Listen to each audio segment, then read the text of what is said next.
The devastated family members say they have been unable to sleep since the incident occurred.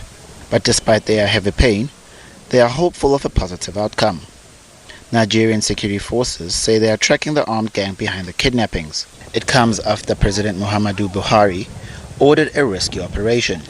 Police Inspector General Muhammad Abubakar Adamu said on Thursday that the Nigerian army and police with a surveillance helicopter were conducting a massive operation. It is not clear who was responsible for the latest abductions. Kidnappings for ransom by armed groups are common across many northern Nigerian states. The attack comes 2 months after gunmen stormed a secondary school in northwestern Katsina State and kidnapped nearly 350 boys who were subsequently rescued by security forces. Talks are ongoing to free the kidnapped 42 people, who include 27 schoolboys.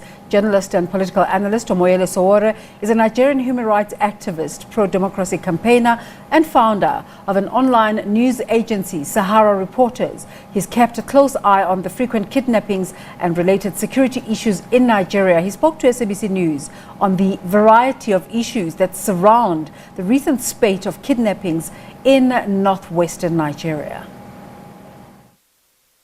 The variety of armed groups in northern Nigeria, also in southern Nigeria, everywhere in Nigeria, but they have been more prominent in northwestern and northeastern part of Nigeria. And now what is interesting is that they're declaring affiliation with Boko Haram. The last kidnapping that was carried out in Kagara in Katsina State, those kids ended up in a videotape that was released by Boko Haram. We do not know if this group of bandits are affiliated with Boko Haram, but I won't be surprised. I wanted to correct an impression that the last group of kids were rescued. They were not rescued. A huge amount of money was paid as ransom for them, and something was presented to the public as rescue, but it wasn't rescue at all. They paid ransom on their behalf, and we're hearing that these other kids, over $2 million of ransom has been paid, and they might have released them even halfway by now, as soon as the last tranche of ransom is delivered to the bandits, as we call them here. So, I mean, it sounds like literally banditry, as they're named, bandits. It doesn't seem like some kind of ideological or religious type of attack in any way. Well, you know, what is the ideology of banditry? It's something you can't tell except you understand who the bandits are working for.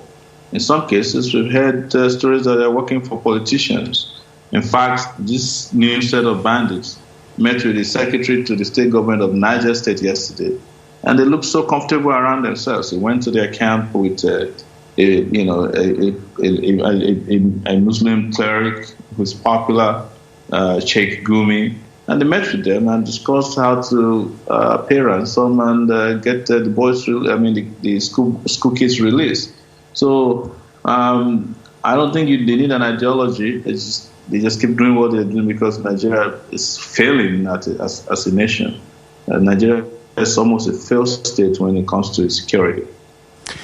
And once you pay ransom, of course, it makes it easier for this kind of thing to continue because it's a money-making scheme.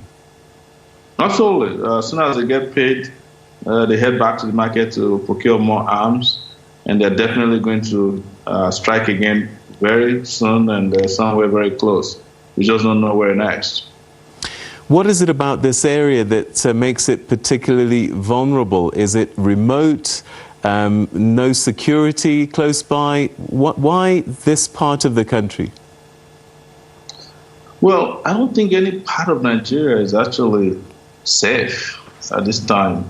There's been a failure of government. The security agencies have failed, and it doesn't look like anybody is in charge of Nigeria. The commander-in-chief, President Buhari, has practically abdicated his position when it comes to commanding the troops. The Inspector General of Police was supposed to have retired. His tenure was extended.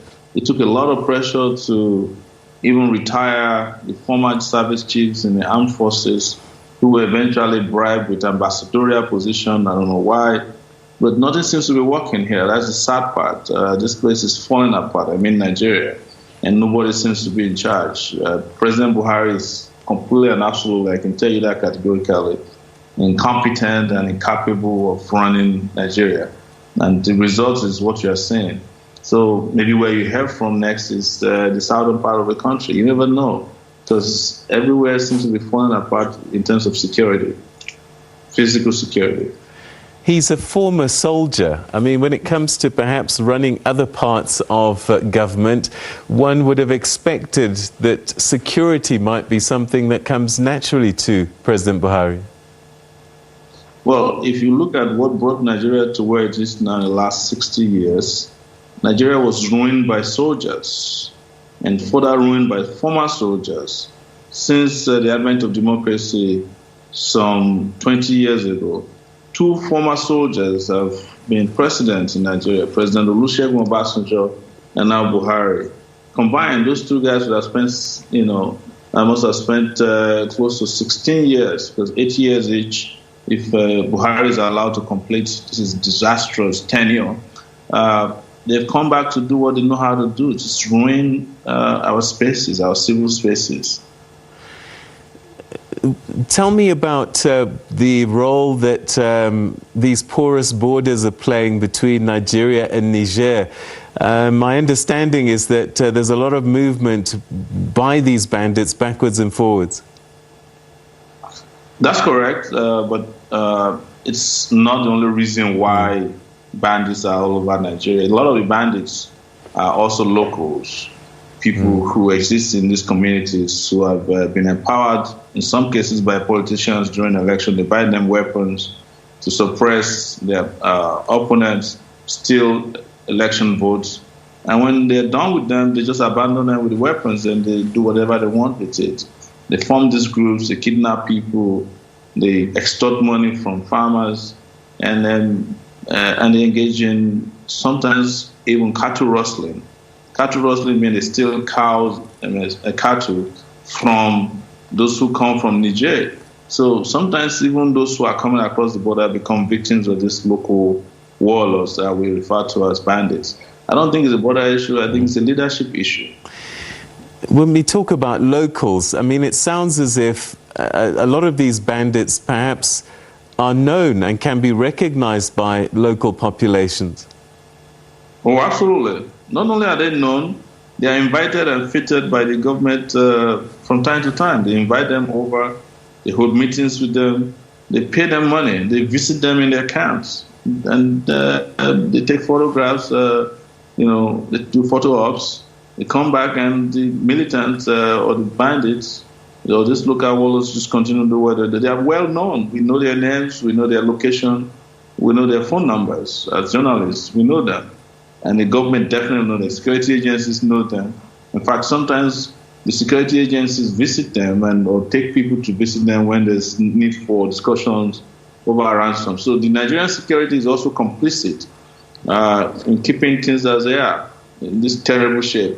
That's the reason why we keep talking about leadership and not some distractions about border or the tendency to be criminal. But there's also been an argument that President Buhari, being a very sectional leader who is widely known as tribalist, a bigot and a nepotist, has encouraged some of these guys to just ride roughshod because they are his brothers or sisters.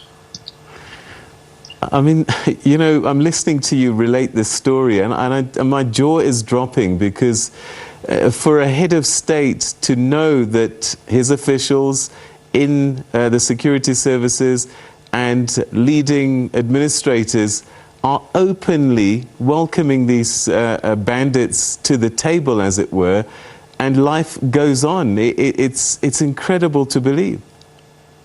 It might sound incredible, but it's the truth.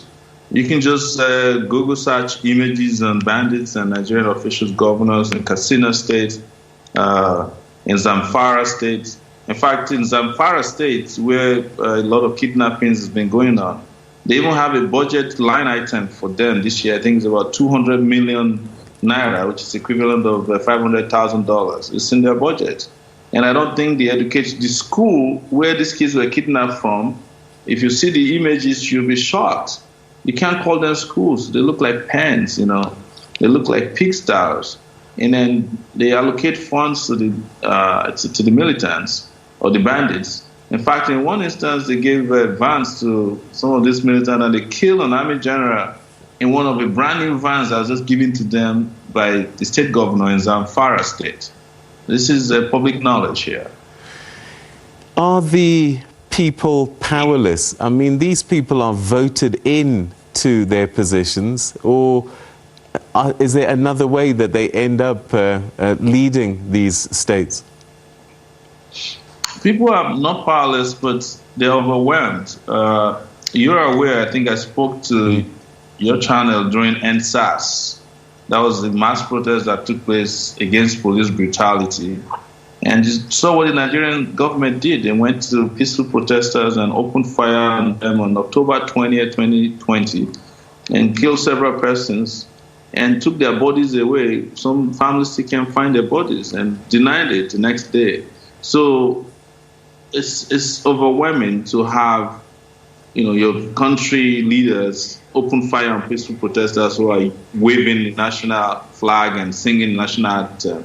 But I think a lot of people are reorganizing, and I think in a few days or weeks, if not months, there's going to be more mass uprising against this kind of clueless, incompetent, and leadership that has been operating with impunity in Nigeria.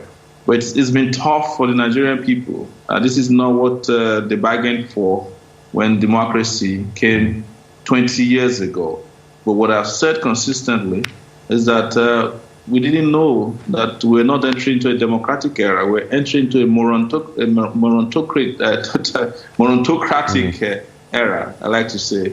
You know, we had a bunch of morons hand over to new set of morons. And that's why we call it a morontocracy in Nigeria.